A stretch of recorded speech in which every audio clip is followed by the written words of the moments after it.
Ces chênes et ces hêtres ont été plantés il y a plus de 200 ans sur cette parcelle de l'Hermitière, en plein milieu de la forêt de Bercé.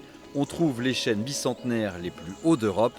La forêt est domaniale sous l'égide de l'ONF, l'Office national des forêts, qui a la charge d'en exploiter les ressources, c'est-à-dire d'en vendre les essences les plus rentables.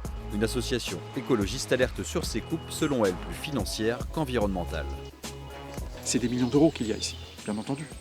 À plus de 10 000 euros l'arbre, les arbres les plus beaux, on est à plus de 10 000 euros quand le diamètre est important, ça représente des sommes financières au bout du compte qui sont non négligeables.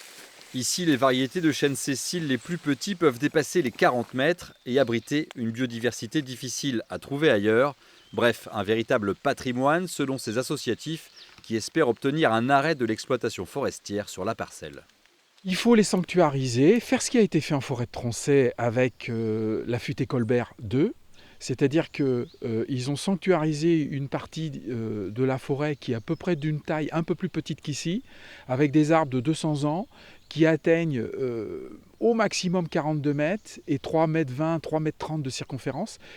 Eh bien, il suffirait de faire la même chose, sachant qu'ici les arbres sont plus hauts, plus gros, plus beaux. L'association a lancé une pétition sur Internet en ce sens pour mobiliser le grand public sur le sort de ces grands arbres. Quant à l'ONF, sollicité à plusieurs reprises, l'Office n'a pour l'instant donné aucune suite à nos demandes.